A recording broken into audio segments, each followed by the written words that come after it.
માર્ગદર્શન તો વાત કરે છે, પણ હું ઇતિહાસ તમને કહું તો એમાંથી જ માર્ગદર્શન મળે. એટલે દલિત પેન્થર, હું આજથી 50 વર્ષ પહેલાંના દિવસો યાદ કરું છું. એ સમયે હું પણ કોલેજમાં ભણતો હતો. અમે પણ કવિતા વાર્તા લખતા હતા. અને 29 તારીખે મુંબઈમાં અમારા જેવા જ યુવાનો, દલિત યુવાનો, આઝાદીના 25 વર્ષ પછી જે હતાશા હતી કે શું મળ્યું આપણને, અમારા કરતાં એ યુવાનોની વેદના વધારે હતી, કારણ કે દલિત તરીકે પહેલી પેઢી હતી કે જે લોકો શિક્ષિત હતા. પહેલી પેઢી છે. એમણે પ્રશ્ન કર્યો કે આ રાષ્ટ્રધ્વજ આપણને શું કામનો છે? આ રાષ્ટ્રધ્વજ પૂંઠે ગાળવા જેવો છે. આ જે મિજાજ છે એ મિજાજની આજે જરૂર છે. એ પહેલી વાત છે. મુંબઈમાં દલિત પેન્થર શબ્દ તમે જુઓ કેવો શબ્દ પકડ્યો છે. અમેરિકામાં બ્લેક પેન્થર. આખી વૈશ્વિક તમે જોવા જાઓ કે એ યુવાનોએ આખી વાતને પોતાની વૈશ્વિક બનાવી. નાની વાત નથી. અને આઝાદી પછીના 25 વર્ષે એક નવો જોમ જુસ્સો આ દેશમાં ઊભો કર્યો. અને એનો પડઘો આપણા ગુજરાતમાં જે લોકોને યાદ હશે, જે કંઈક જે પણ હશે અત્યારે અહીંયા, કે અહીંયા પહેલી જ્યારે રેલી નીકળી ત્યારે અમદાવાદના લોકો સ્તબ્ધ થઈ ગયા હતા કે આ શું થયું. રાહુલ, એ બાબા સાહેબ જ્યારે આવ્યા અમદાવાદમાં, પેલા મજૂર મહાજનિયાઓ બધા જ્યારે એમને ઝંડા બતાવ્યા હતા, અને એ જે એમની રેલી નીકળી હતી, એ પછી પહેલી વાર અમદાવાદના ગુજરાતના દલિતોએ અમદાવાદને કેપ્ચર કર્યું હતું, એમ કહીશું. એમ લોકોને મીડિયામાં, છાપાઓમાં એક સ્તબ્ધ થઈ ગયા હતા કે આ શું, કયું માનવ મહેરામણ આવ્યું જે ક્યારેય જોવા નથી મળ્યા. એ લોકો ક્યાંથી આ રસ્તા ઉપર આવી ગયા? તો એ જે કામ કરનારા લોકો હતા એમાં રમેશભાઈ અગ્રણી, વાલજીકાભાઈ, નગીનભાઈ, રાષ્ટ્રપાલ, પ્રવીણ રાષ્ટ્રપાલ, આ બધા મિત્રો મને યાદ આવે છે. એ 74 પછી અહીંયા અમે પણ આખા આંદોલનમાં જોડાયેલા હતા.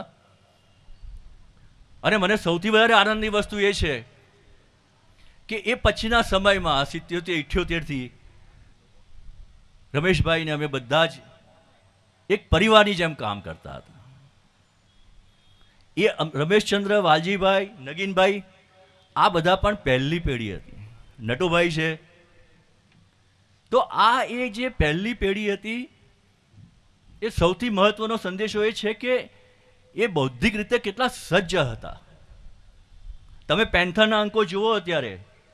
અત્યારે કોઈ પણ પત્રકારત્વ વિભાગ, જે જર્નલિઝમ હોય, એમાં ઇન્વેસ્ટિગેટિવ જર્નલિઝમ કોને કહેવાય, એના પાઠ ભણાવવા તરીકે એ પેન્થરના અંકોનો ઉપયોગ થવો જોઈએ. કારણ કે એ લોકો કોઈ પણ ઘટના બને, એ વખતે આવા સોશિયલ મીડિયા કે આ બધી કશું વસ્તુ હતી નહીં, પણ છતાં એ કોઈ પણ ગામ હોય, એ ગામમાં પહોંચી જવું. એ છેક ધાંગધ્રા પાસેનું રણમલપુરા હોય, મેં જોયું છે જ્યાં આગળ. એ રણમલપુરામાં તમે જોવા જાઓ કે રણ વિસ્તાર જેવો, રણ વિસ્તારની અંદર તમારે ત્યાં જવું, એ જ આટલા બધા જે સામંતી લોકોની વચ્ચે એ પણ એક હિંમત માગી લેવું છે. અને સાધનો વગર. આ લોકો પાસે સાધનો નહોતા લડવામાં. મને ખબર છે કે એ વખતે માત્ર ટેલિફોન હતો. હા, ટેલિફોન કરવા હોય તો કેવી રીતે, મને ખબર છે કે અમારા સાથી મિત્રો માઈ સાહેબને ફોન કરવો હોય મુંબઈ, તો શું કરતા હતા કે રસ્તામાં બીજા કોઈનો ટેલિફોન જતો હોય ને, એનું લંગસ્યું નાખી પેલા ટેલિફોન ઓપરેટર જે કામ કરતા હતા એના ઉપરથી કરતા મેં જોયા છે. આ રીતે સંપર્ક થતો હતો.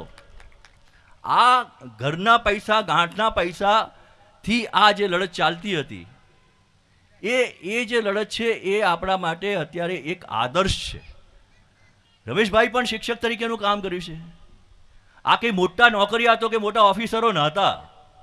આ જાણવાની વસ્તુ છે. એક સામાન્ય શિક્ષકો ભેગા થઈ પોતાનો જ્ઞાનનો ઉપયોગ કરી બાબા સાહેબને દીવાનદારી બનાવી અને રસ્તો નવો ચાતરે લોકો માટે કામ કરે, આ એક મોટી વાત હતી.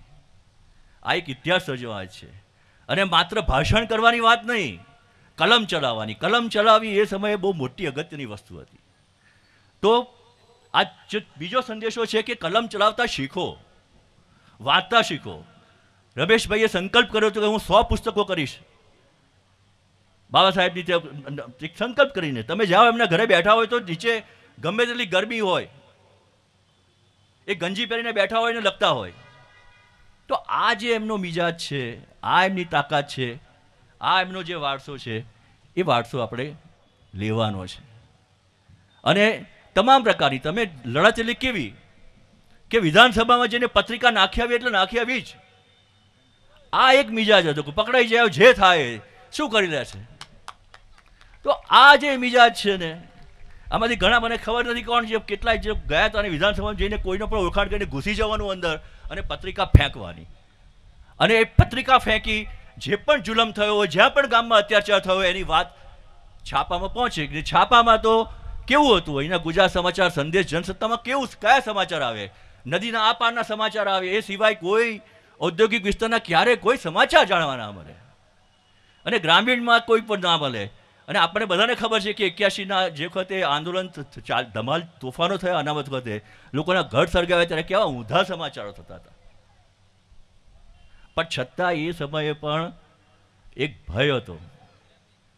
તમને કહું કે દલિત પેન્થરનો ભય કેવો હતો કે આ બાજુ જે યુનિવર્સિટી વિસ્તાર છે એના કહેવાતા સવર્ણ અધ્યાપકોને, આ બધા જ લોકોમાં ને છાપા જે શિક્ષિત લોકો હતા એમાં એક ભય રહે કે આ પેન્થર આના લોકો આ તૂટી પડવાના છે, આવાના છે દિશામાંથી. એટલે રાત્રે બધા ભેગા થઈ, લાકડીઓ કેટલી જાડી હોવી જોઈએ, કેટલી પાતળી હોવી જોઈએ, અને જો પેન્થરનું ટોળું આવે તો શું કરવાનું. આ ભય દલિત પેન્થરનો હતો. ખોટા સમાચારો છપાતા હતા કે ગીતા મંદિર ઉપર દલિત પેન્થરોએ હુમલો કર્યો, જે સૌથી ખોટા સમાચારો હતા. પણ આવી રીતે ઉશ્કેરવાનું કામ ચાલતું હતું. તો આ જે મિજાજ હતો, આક્રોશ, મને યાદ આવે છે આજે નીરવ યાદ આવે છે. આપણી વચ્ચે અત્યારે નથી, દલપતભાઈ છે, પ્રવીણભાઈ છે, આપણી સાથે જ છે, અત્યારે અહીંયા છે. તો એ આક્રોશ એમાં જે શરૂ કર્યું, નીરવભાઈ, દલપતભાઈ, પ્રવીણભાઈ, તો એ 78માં દલિત કવિતાનું મેગેઝિન શરૂ થયું. અને 81માં જ્યારે તોફાન થયા અને અમે શકર જે જેતલપુરમાં હત્યાકાંડ થયો હતો અને એક વિશેષાંક બહાર પાડ્યો હતો, અને ત્યારે સરકારે અમારી સામે જાણે અમે રાષ્ટ્રદ્રોહ કર્યો હોય, ગુનો કર્યો હોય, સરકાર ઉઠલાવી નાખવાનું કાવતરું કર્યું હોય. કવિતા માત્ર દલિત પેન્થરના પ્રકાશનનો આક્રોશ કવિતાના સંગ્રહમાં માટે માત્ર 24 પાનાનો. એ સરકાર એ શબ્દોથી કેવી ડરતી હતી. અને એ સમયે ધરપકડ કરવા, કારણ કે રમેશચંદ્ર તો મુખ્ય અને એના તંત્રી આક્રોશના, એમના ઘરે, મારા ઘરે, નીરવના ઘરે પોલીસ પહોંચી ગઈ. અરે બધાની જડતી નહીં, કારણ કે 153 એ કલમ લગાડવામાં આવે એટલે ક્રિમિનલ કલમ 3 વર્ષની સજા. મારે રમેશભાઈને રોજ જવું પડે હવેલી ઉપર ક્રાઇમમાં હાજરી પુરાવા માટે. આવા દિવસો હતા, પણ છતાં એ મક્કમતાથી કશું છોડ્યું નથી. હમણાં જ્યારે રાહુલે વાત કરી 1980માં દિલ્હી ગયા ત્યારે મને બધા યાદ આવે છે કે મંગલ સુરજકર, ઈશ્વરભાઈ, નટુભાઈ, આપણે બધા કેવી રીતે અહીંથી ટ્રેનમાં, એ વખત તો રાહુલના પપ્પા પણ નાના હતા, એટલે એ બધા આપણે કેવી રીતે અહીંયાથી ગયા હતા દિલ્હી. અને એ અગત્યની વસ્તુ, જે મહત્ત્વની વસ્તુ કહીએ, જ્યાં ત્યાં ઠરાવ થયો. મને આનંદની વસ્તુ એ છે કે બધા બહુ વ્યાપક રીતે વિચારનાર હતા. એ વસ્તુ મને પણ એમાં સામેલ, એ 2 દિવસનું સંમેલન જે હતું સાથે.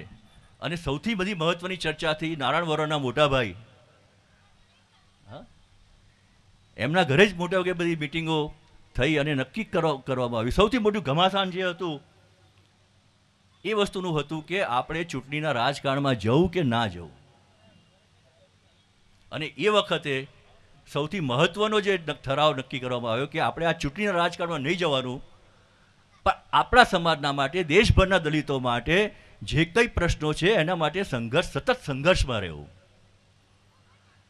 ચૂંટણી તો આવે અને જાય, નેતાઓ તો આવે ને જાય, પણ મુખ્ય વસ્તુ છે એ સંઘર્ષ છે. પેન્થર, જે દલિત પેન્થર નામ છે, એ સંઘર્ષનું પ્રતીક છે અને સંઘર્ષ ચાલુ રહેવો જોઈએ, લડતા રહેવું જોઈએ. આ વ્યવસ્થા સામે લડવું જોઈએ, આ સિસ્ટમ સામે લડતા રહેવું જોઈએ. તો આ એક જે મિજાજ આપણી પાસે છે એને આપણે આજે યાદ કરીએ.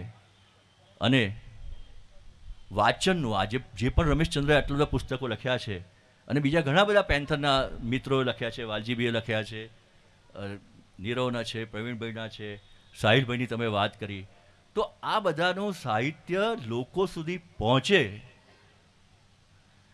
અને વાંચન વધે. અત્યારે મોટામાં મોટો આ સરકાર જે છે એમાં, આપણા હિન્દુત્વવાદી સરકાર છે, એમાં સૌથી મોટો પડકાર આપણી સામે એ જ છે. અત્યારના સત્તાખોરો એ જ વિચારે છે કે તમે વિચારો નહીં, વિચારવાનો ઇજારો ફક્ત અમારો છે, વિચારવાનો ફક્ત વિચારો, અમે જે સર્વોચ્ચ બેઠા છીએ, સત્તામાં છીએ, એ અમારા એકલાનો વિચારવાનો વિશે, તમે વિચારો નહીં, તમે કોઈ સવાલ ના કરો. તો આ અત્યારે મોટામાં મોટો પડકાર છે.